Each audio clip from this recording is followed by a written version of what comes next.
Welcome back, everyone. I'm Jordan Giesecke, and this is The Limiting Factor.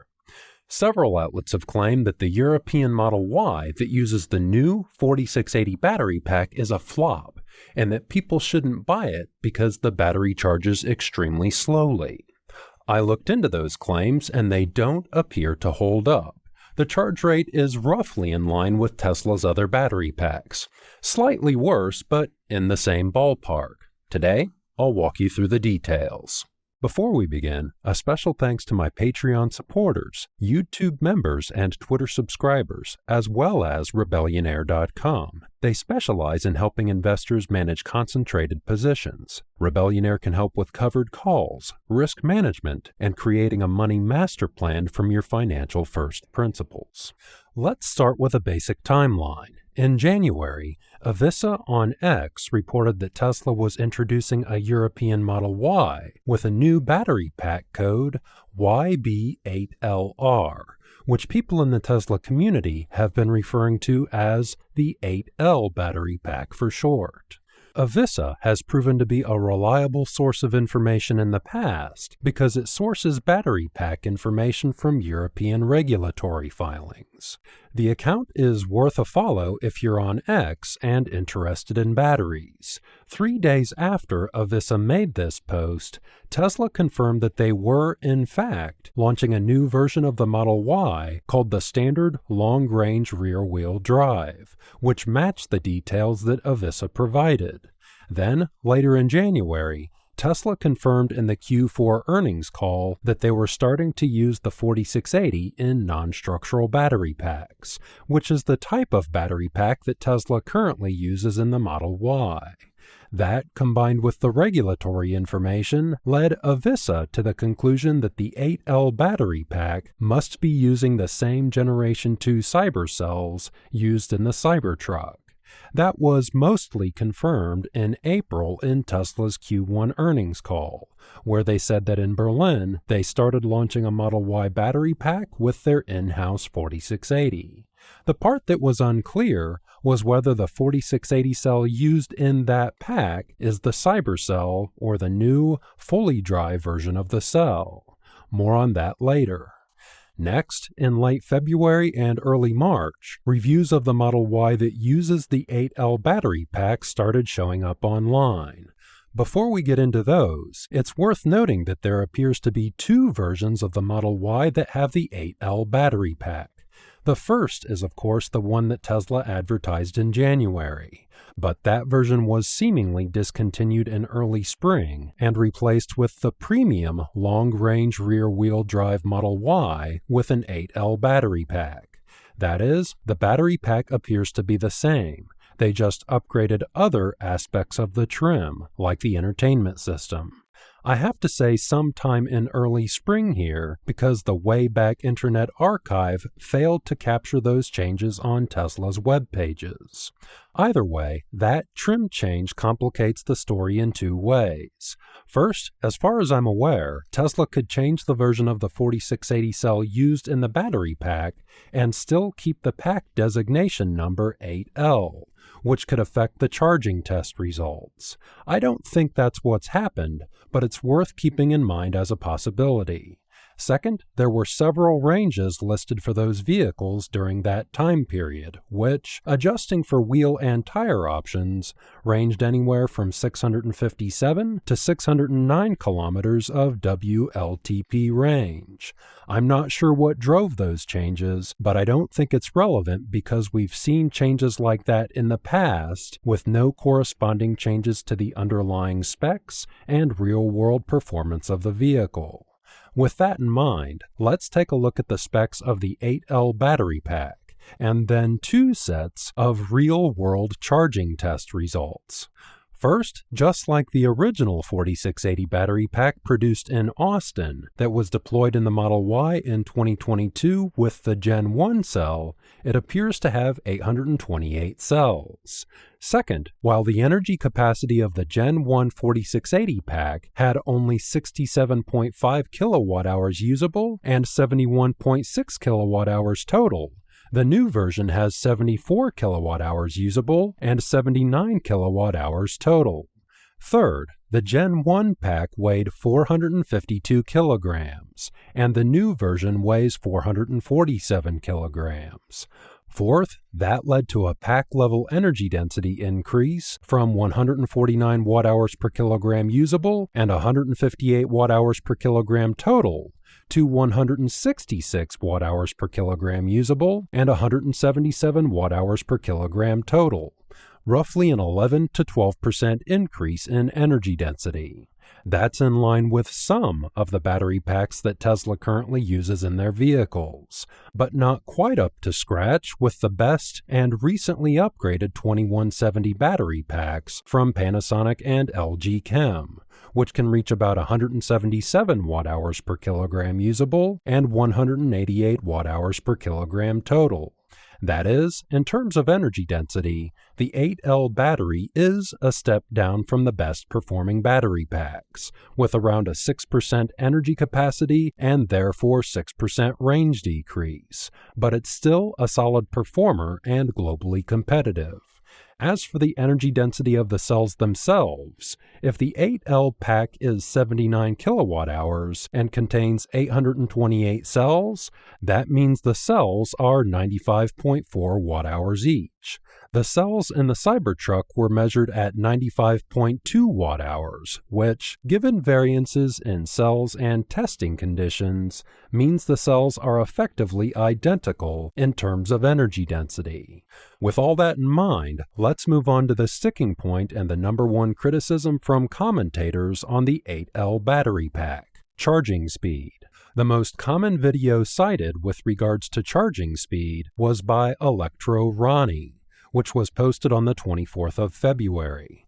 Ronny saw an abysmal peak charge rate of 130 kilowatts, which is about half the advertised 250 kilowatt charging rate of the Model Y. Due to comments encouraging Ronny to do the test again with a better protocol, he posted another test about a week later with a properly preconditioned battery. However, the charging test started at 31% state of charge rather than the less than 10% state of charge that would be required to see the peak charging rate. Despite that, in this test, the battery still performed better than in the first test and achieved a 155 kilowatt charge rate at a 32% state of charge. 155 kilowatts at 32% state of charge isn't as good as most Model 3 and Model Y vehicles, but it's much better than the first version of the 4680. So which Model Y 8L vehicle was this? The standard trim that was originally advertised, or the premium that subsequently replaced it? It wasn't clear to me, so I watched some of Ronny's other videos, and it appears to be the standard, which makes sense given the original video was posted in late February, and the premium trim supposedly didn't show up until March. The next charging test was done by Fabrizio, who runs the YouTube channel and X accounts called Lampi di Tesla. Fabrizio is an automotive content creator who's been very active in the Tesla community over the years and was an FSD beta tester. He was given a press vehicle to test by Tesla Italy and provided me with all the receipts for his charging test. First, on screen is the registration showing the YB8LR battery pack, along with the license plate number HC007PY. That license plate number matches the one on the vehicle that he tested. After picking up the test vehicle at 26% state of charge, he drove it until the battery drained to 7% and preconditioned the battery on the way to the supercharger.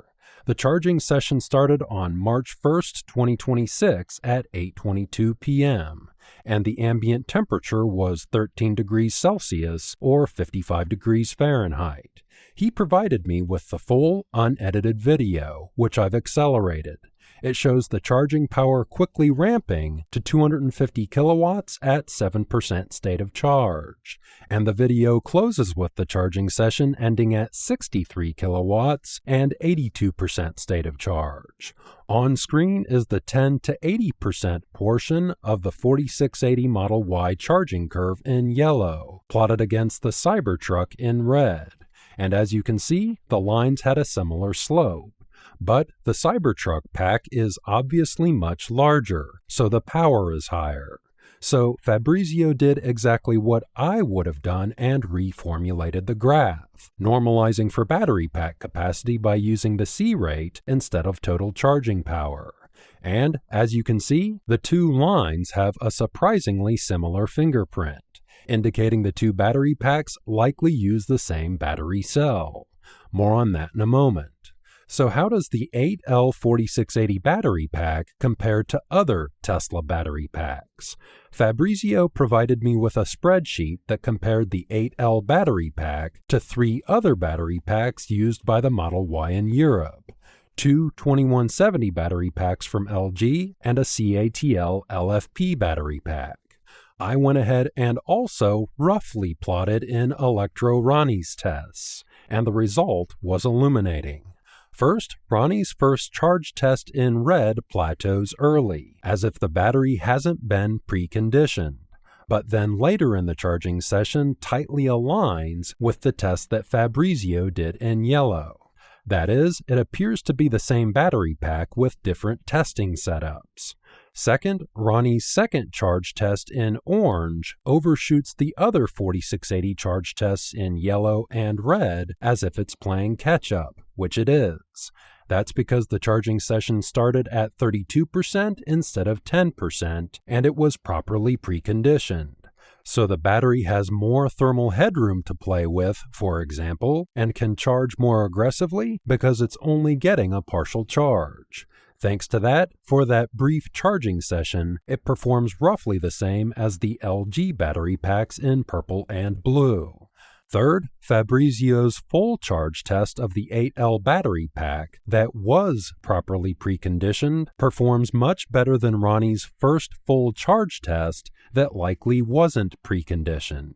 It didn't charge as fast as the LG battery packs, but in my view, it's within the acceptable limits for most EV buyers. Some people might argue that it should perform much better, but that usually comes down to 2 core arguments. First, Tesla vehicles are falling behind other vehicles in charging performance, so Tesla needs to up its game with the 4680. However, I've found that argument really comes down to a matter of projecting personal preference rather than fact. That is, there's a small group of people that are passionate about faster charge rates, and they assume it's a top priority for everyone. But that's not the case. Most EV buyers place greater emphasis on things like value for money, safety, the reliability of the charging network, and connectivity, which Tesla's vehicles excel at. As a side note, it's also worth noting that thanks to their efficiency, Teslas are still some of the best EVs on the market when it comes to miles of range added per minute instead of brute force charging rate, which is what actually matters. I do think Tesla will increase their charge rates over time so that they continue to compare favorably with other EVs, but it's better to sell the best value for money vehicle rather than the best charging vehicle.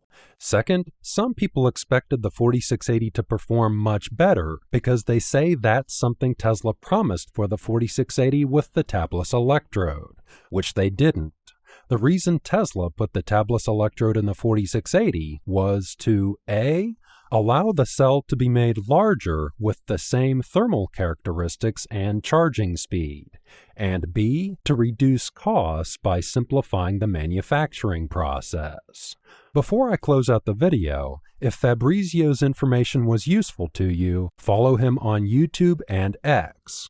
It certainly was to me, and it was nice working with someone that did such a great job performing the charging test and providing the evidence and analysis to back up the results. He'll conduct more charging tests as soon as the Model Y Premium with the 8L battery pack is available. In summary, the 8L4680 battery pack used in Model Ys in Europe appears to have a much better charging rate than many commentators are indicating. As far as I can tell, the 4680 cells that are used in that battery pack are the same as what's used in the Cybertruck because they have the same fast charging fingerprint and the same energy density. It's not the fastest charging battery cell on the market, but it's a good all-around performer, and will improve because it's still only the second version of Tesla's 4680 battery cell. Based on the charging curve data, it looks like that cell was used in the battery packs tested by both Ronny and Fabrizio, so charging methodology is likely the key difference between their results. Yes, there is a slight chance Ronny and Fabrizio's vehicles used a different software version or a different battery cell, like the new fully dry 4680 cell instead of the Cyber cell, but those explanations seem much less likely. For a definitive conclusion, we need other people with the 8L4680 battery pack to do proper charging tests to see what kind of results they get, because we only have 2 data sets. So, if you have one of those vehicles, please share the results in the comments below or on X. As always, please consider supporting the channel with the links in the description, which now also includes a referral link for Signature Solar. If you use that link to purchase home battery or solar equipment, it nets me a small percent-based credit, but that can add up on a large purchase and it really helps the channel. On that note, a special thanks to my YouTube members, ex-subscribers, and all the other patrons listed in the credits. I appreciate all of your support, and thanks for tuning in.